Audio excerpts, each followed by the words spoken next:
Bu günləri 20 yanvardır. Allah şəhidlərimizə rəhmət eləsin.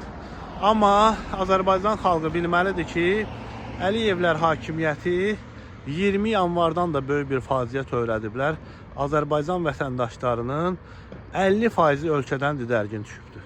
Və hal-hazırda İlham Əliyev oğlu Heydərlə İsveçrənin Davos şəhərində, mən yaşadığım ölkədə gəlibdir nə etməyə, bizneslə məşğul olmağa. Ancaq İlham Əliyev nə bilim Fransanın iş adamlarından görüşdü, İtaliyanın iş adamlarından görüşdü və bu müqavilələri kimlər imzalayır? Hər Şeylər Naziri Mikhail Cabbarov və onun yanında balaca Heydər Əliyev. Sərhəddəyəm yeri gəlmişkən. Sərhədlərimiz açıqdır. İlham Əliyev indi İsveçrədədir. Yəqin istədiyi vaxtı, bax bu tərəf Almaniyadır.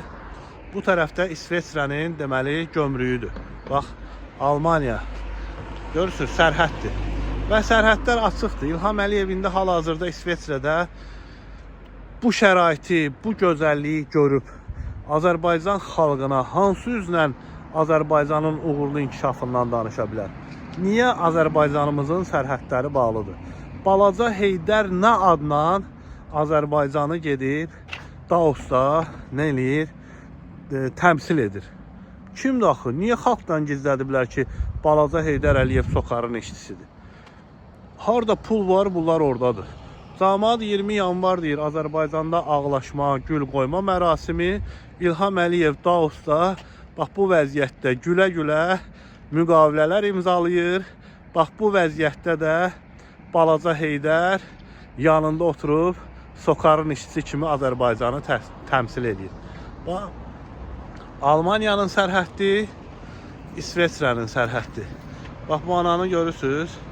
Uşaqla, skuterla Almaniyadan keçir İsveçriyə.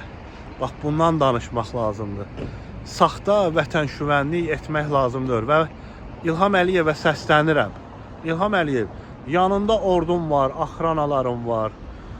Cəsarətin çatırsa, sənin yanındakı axranaların Çoban iti Bəylər Eyyubovun yerinə təyin elədiyin Fərid Əsgərovun mənə bir zəng eləsin ki, Elşad hardasan, gəl görüşək. Əgər mən gəlib görüşməsəm, şərəfsizəm. Gəlin görüşək, yəni bu saxta çıxışları, saxta bu vətənpərvərliyi bəsdir xalqa aşıladınız. Bəs də 30 ildir sərvətimizi talan eləyirsiniz, neftimizi. İndi də balaca Heydər gəlib, oturub Sokarın üstündə bomba iş tapmışam.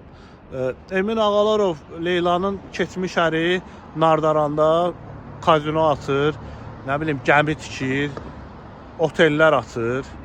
İndi də Səmədi də qoyublar, Səməd də bina tikəcək. Balaca Heydər Sokara baxacaq. Nə gözəl İstanbul. Özünüz bilərsiniz. Mənim də bu canlı yayımları açmağımın baş sponsoru arvadı qızı Cırıq İbrahim Nehrəmlidir. Mənim haqqımı bərpa eləyin.